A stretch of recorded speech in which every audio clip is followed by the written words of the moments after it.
Assalamualaikum warahmatullahi wabarakatuh. Saya Rahman Setiawan dari Politeknik Energi dan Mineral Mikas. Selamat datang di kuliah TM3206 Perencanaan Elemen Mesin. Kali ini kita akan membahas bagian roda gigi. Oke, sebagaimana kita sudah bahas kemarin bahwa eh, fungsi dari roda gigi atau pasangan roda gigi ini adalah satu adalah meneruskan daya. Nah, dengan cara apa? Dengan cara dia itu sebenarnya meneruskan torsi dan putaran. Nah, untuk roda gigi ini maka roda putarannya itu biasanya itu akan berbeda karena diameternya antara satu roda gigi dengan roda gigi lain itu berbeda. Maka eh, dengan meneruskan daya itu dia sekaligus meningkatkan atau mereduksi torsi. Jadi pada saat meningkatkan torsi, maka pada saat yang sama dia itu mereduksi, mengurangi kecepatan. Atau sebaliknya, kalau dia itu menurunkan torsi, pada saat yang sama dia itu akan meningkatkan kecepatan. Kira-kira itu. Ya, kenapa? Karena daya itu sama dengan torsi kali kecepatan. Kecepatan putar dalam hal ini. Oke. Nah, di samping fungsi dari yang itu, pasangan roda gigi ini sebagai penerus daya ini memiliki rasio yang konstan, jadi tidak berubah. Ya, jadi pada saat misalnya di sini Anda bisa lihat kira-kira ini rasionya 2 kali misalnya. Artinya apa? Kalau putaran di pinion itu 1000 rpm, maka putaran di gear itu ada separuhnya yaitu 500 rpm. Pada saat yang sama, torsinya itu akan meningkat ya. Jadi kalau di pinion itu misalnya katakanlah 100 Newton meter, maka di gearnya itu adalah meningkat 2 kalinya, yaitu jadi 200 Newton meter. Nah, rasio yang tadi 2:1 itu, yaitu yang putaran berkurang jadi setengahnya, itu konstan. Ya, jadi tidak berubah. Dan kemudian ini tidak ada slip. Tidak ada slip ya.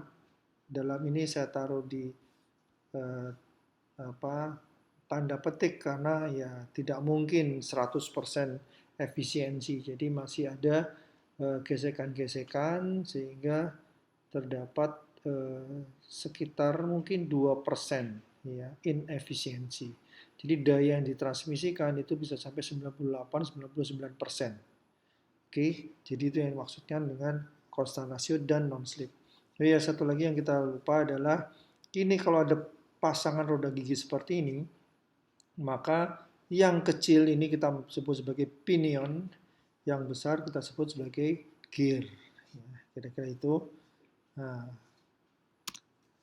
ini contoh dari aplikasi roda gigi. Nah, ini Anda seperti yang saya sampaikan dulu adalah ini punyanya apa nama electric dump truck ya. Jadi ini kalau nggak salah ini 2000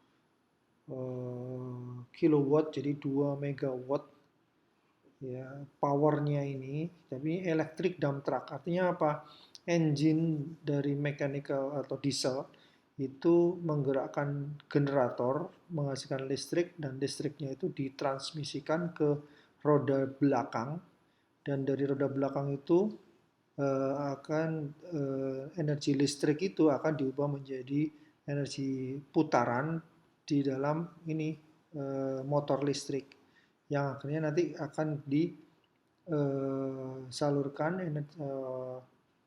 di roda gigi planetari ini untuk kemudian memutar velg dari si atau hub ya wheel hub ya velg dari truk ini. Dan Anda bisa bayangkan bahwa ini motor listrik yang 1 megawatt, kemudian diturunkan kecepatannya. Ya, Anda bisa lihat bahwa kalau namanya roda ini kan kecepatannya rendah, ya, putarannya rendah, maka harus diturunkan kecepatannya. Itulah fungsi dari si roda gigi ini. Jadi gearboxnya itu di dalam roda truk ini. Ini salah satu aplikasinya. Ya, jadi kira-kira ini.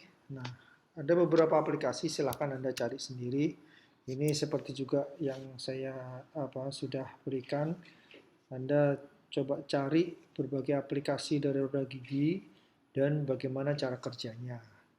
Atau kedua adalah coba cari berbagai metode dari bagaimana memproduksi roda gigi.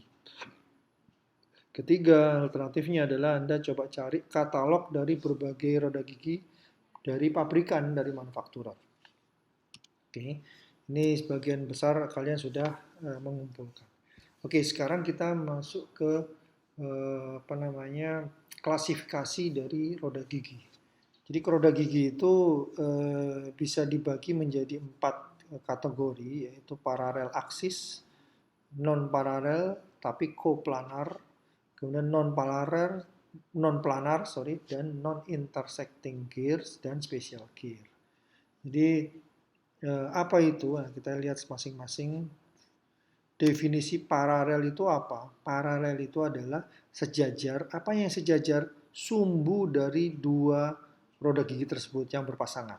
Oke, jadi Anda bisa lihat di sini sumbunya ini sejajar dengan ini. Oke, sejajar. Jadi ini contohnya adalah namanya spur gear. Spur gear itu roda gigi lurus. Roda gigi miring juga bisa ada yang atau roda gigi miring juga merupakan paralel aksis. Ya, jadi aksisnya, sumbunya itu sejajar. Oke. Kemudian yang berikutnya ini beberapa contoh paralel aksis yang seperti saya sampaikan tadi. Ini adalah roda gigi miring atau namanya adalah helical gear. Helical gear, helix itu miring, jadi ini ya. Jadi helical gear ya, ini namanya herringbone. Anda bisa bayangkan ini miring tapi double, satu ke sini kemiringannya. Buat apa itu? Nanti akan kita bahas. Kemudian termasuk juga ada namanya internal gear. Ya, kalau ini adalah external gear. External gear itu artinya berarti dia paralelnya tapi di luar. Nah, sementara yang di sini kalau internal gear itu antara ini, lebih tepatnya yang ini. Jadi yang ring gear itu adalah internal gear. Yang ini itu external gear, yang namanya apa nih? Sun gear. Ini kan Anda bisa bayangkan ini sebagai tata surya, itu kan berarti sun-nya ini mataharinya di tengah dikelilingi oleh si planet gear ini. Ya, planet gear, kemudian di luarnya ada ring gear. Kemudian ada nantinya carrier, itu kalau si ini akan disambungkan ke tingkat 2 dari roda gigi yang lain. Ya. Kira-kira seperti itu. Jadi sekali lagi, paralel aksis itu bisa roda gigi lurus maupun roda gigi miring. Helical gear itu roda gigi miring. Herringbone itu kan ikan ya. Jadi Anda bisa lihat kan ini kan seperti tulang ikan. Oke. Nah, berikutnya adalah non paralel, tidak paralel, tidak sejajar. Ya, Anda bisa lihat ini kan tidak sejajar ini. Ya, tidak sejajar tapi coplanar. Coplanar itu apa? Sebidang. Sumbunya itu sebidang. Nah, inilah bidang dari sumbu tersebut. Ya, jadi ini sama ini sumbu-sumbu dua roda gigi itu berpotongan. Ya. Jadi berpotongan, maka ini sebidang.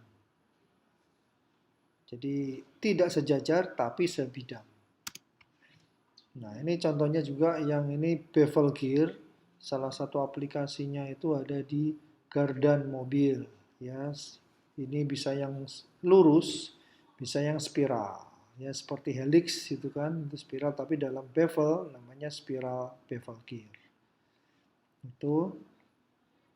Jadi kalau kita tarik si sumbunya, sumbu dari pinion sama sumbu dari bevelnya itu berpotongan. Ini juga sama, sumbu dari pinion sama bevelnya itu berpotongan. Jadi dalam satu bidang.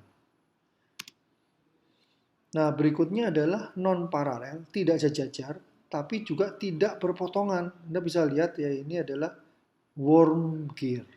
Worm gear, roda gigi cacing. Apa ya, ini seperti cacing. Ya, jadi kalau kita tuliskan, kalau kita gambarkan sumbunya ini yang roda gigi satunya sumbunya ke sini, nggak pernah berpotongan, tapi juga tidak paralel, ya kan? Ini jadi cross gitu, jadi apa namanya arahnya berbeda. Ini misalnya kalau dilihat dari atas itu satunya utara selatan, satunya barat timur lah, kira-kira gitu ya. Jadi ini tidak berpotongan. Oke, jadi kira-kira itu.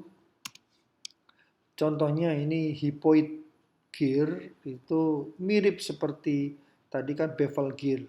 Tapi bedanya bevel gear ini, kalau bevel gear itu adalah eh, ini itu di sini deh. Nah, sehingga sumbunya di sini. Sorry, harusnya sih berpotongan dengan ini ya. Nah, harusnya berpotongan gitu. Jadi harusnya berpotongan di sini. Kalau dia itu bevel gear. Tapi karena ini adalah non paralel dan non koplanar, maka dia tidak berpotongan. Oke ya. Sip. Nah, sisanya itu ya sebenarnya ini ya meskipun ini kita bisa bilang sebagai paralel gear, tapi ini yang aneh-aneh lah ya. Ini dikategorisasikan dalam kategori yang lain. Kira-kira gitu. Sementara itu.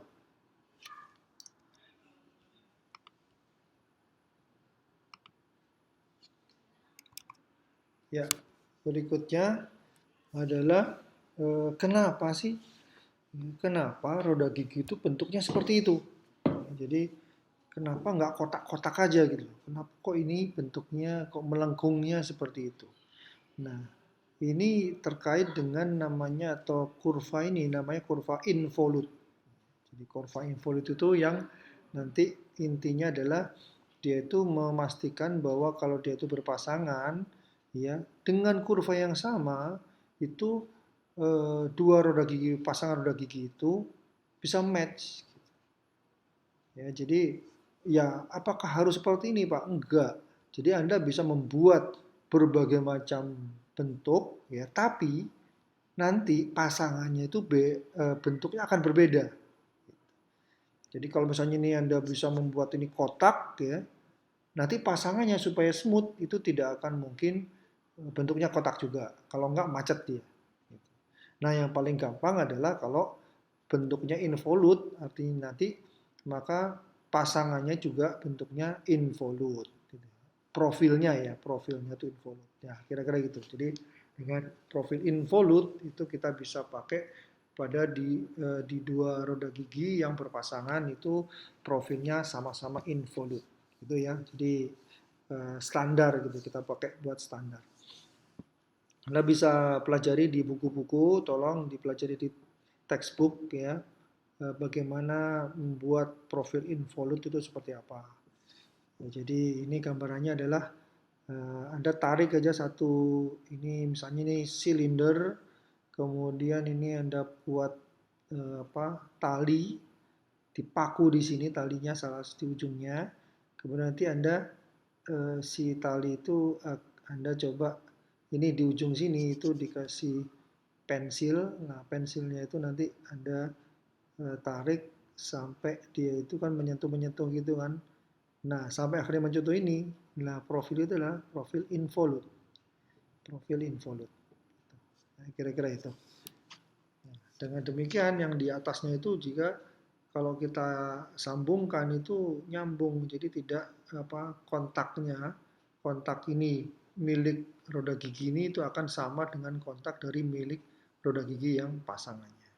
Oke, Mungkin sementara itu dulu sambil kita juga coba kita lihat beginilah kira-kira roda gigi yang berpasangan dan bergerak satu sama lain. Anda bisa lihat bagaimana cara profil involute itu bekerja dan titik kontak gitu pada titik ini. Anda bisa lihat bahwa titik kontaknya itu berjalan dari roda gigi yang bawah ini dari bawah ke atas.